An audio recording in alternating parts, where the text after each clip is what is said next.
Good afternoon, brothers and sisters. It's 12/25/2018, and I hope everyone's having a happy holiday. And even if you don't celebrate the holiday, a lot of people are out of work and they have more time to spend with family and enjoy some family quality time. The Lord wanted me to hit again on the economy in this upload here and talk about some other information that I've come across. Also mention the Isaiah 17 prophecy and whether or not, how close that is, because the pullout of the U.S. forces leaves a vacuum in the Middle East, and I believe that vacuum is going to allow the development of the Ezekiel 38:39 prophecy to begin to form. On the economic news front, I saw an article where Jamie Dimon, the Morgan Chase CEO, which is the largest bank of American bank out of the biggest four American banks, he said that he did not view recession as a bad thing, but yet the working class people might disagree with him on that, because I saw another clip where they were interviewing one of the union stewards at the Hamtramck GM plant, and that was the place where they make the Chevy Cruze. And someone had come there, she said, at the end of November, and told them that they were going to discontinue the production of the car because they weren't selling. And that plant has 1,300 workers over there, and sometime in January, those 1,300 workers will more than likely be losing their job, and they still don't know whether or not the plant is going to permanently close or not, because she said that they haven't said a thing about if the plant's going to close one way or the other.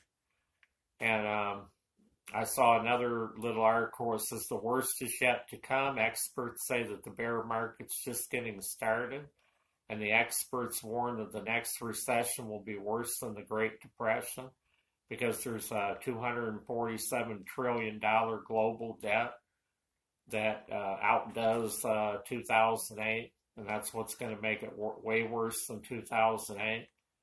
And the worst Christmas Eve, they just had the worst Christmas Eve for the stock market. The second worst one was in 1985. And I saw something about subprime mortgages. And those are the mortgages where the borrowers have lower credit ratings, and they usually have to pay higher lending rates as a result. But what the person was saying in the video clip that I watched was that right now, they're offering a lot of 0% down subprime loans, which was one of the things that they were doing in 2008, which led to that housing market bubble that I talked about in the last video I just did.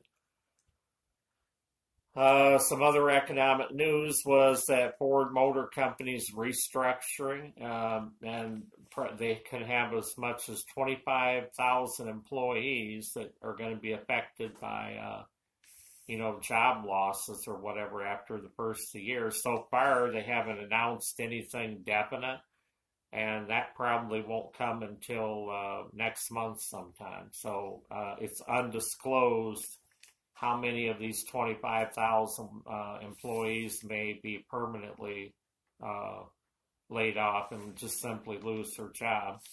Verizon had 10,000 buyouts for employees, and Cisco, the nation's largest food distributor, plans to lay off an undisclosed amount of employees in 2019. They have 67,000 employees nationwide, and the company's based in Houston. And then two indicators that things are going into recession here in the United States economy would be the falling oil prices that we've been seeing lately, and falling home prices, which has happened when, again, right before the bubble bust for the housing market in 2008. And I also saw where it said 62% of all U.S. jobs currently do not pay enough to support a middle-class lifestyle.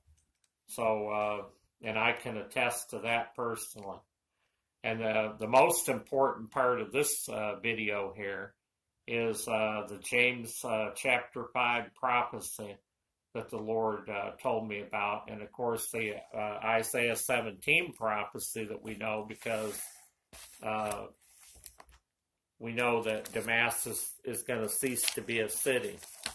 And so all I want to read on the Isaiah 17 prophecy is simply that first chapter of Isaiah 17, where it says Damascus will cease to be a city. And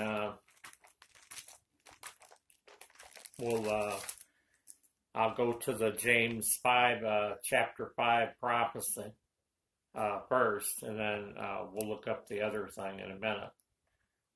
James chapter 5. Go to now, ye rich men, weep and howl for your miseries that shall come upon you. Your riches are corrupted, and your garments are moth-eaten.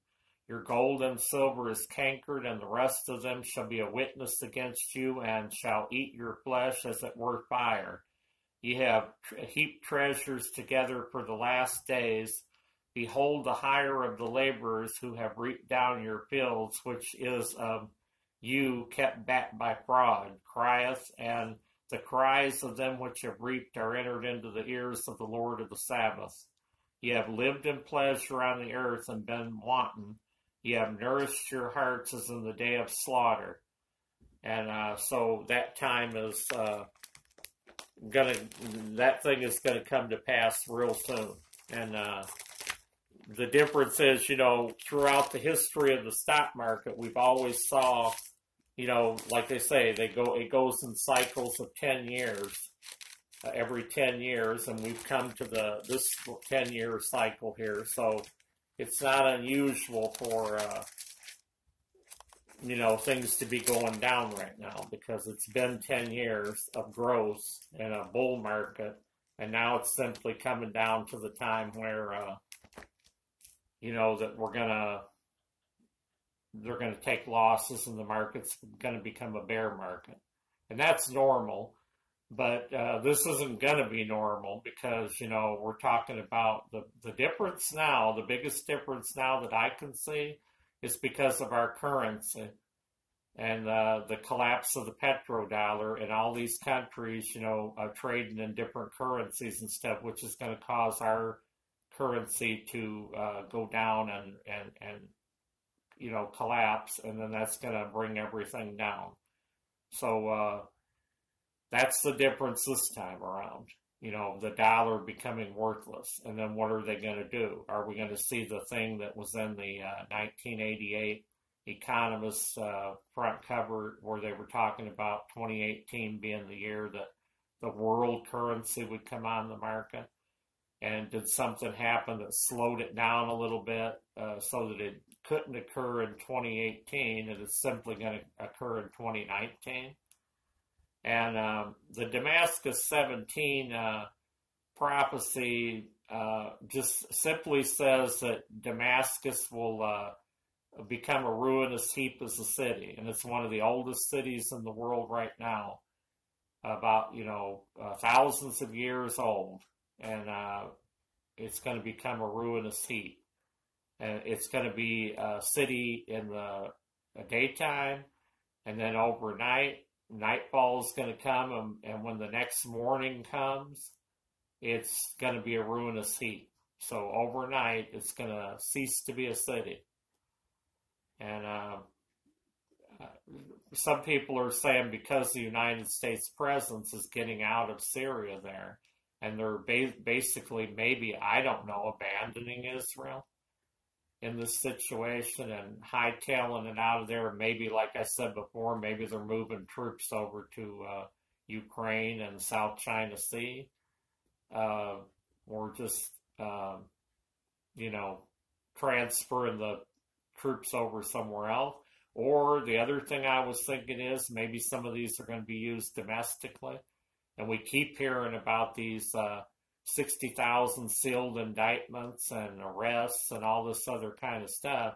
And when it comes to that story there, I would say if we don't see nothing happen, you know, by the end of the month of January at the latest, I would, you know, I would begin to question the story, you know, because they've been talking about that thing happening for months and months and months, and nothing has happened.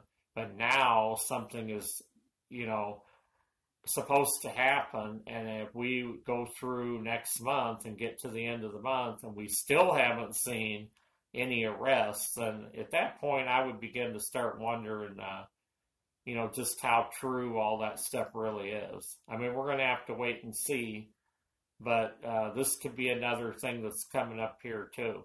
But the Lord told me, you know, 2019 is going to be a year unlike any other. So there's going to be so many things going on, so many things to you know, talk about. And he told me that I had a he had a mountain full of messages for me to deliver to you in 2019. And yet some people ask me, well, do I think that, you know, the rapture is going to take place sometime in 2019? Well, we're down to the last 2.5 year window. And, you know, technically the rapture could happen at any moment. So, because there's nothing that needs to happen in order to make it happen. But I've been told that there's things that he's called me to do for 2019, and that's why, you know, I don't think the rapture is going to happen tomorrow. But to answer the question that I'm getting on some of the comments, do I think it is going to happen in 2019? My answer to that would be it very well could. God bless each and every one of you in the name of our Lord Jesus Christ, and I'll see you on the next upload. And happy holidays to everybody, and enjoy the time you have spending with friends and family, because most of the time most of the hours through the week we're busy working and trying to make a living. So when we get a time to take off for a few days and relax and get out of that same old thing and have a time to spend with family and friends, then we need to take advantage of it. So even if you don't celebrate the holidays, you know, enjoy the time that you have to spend with family and friends.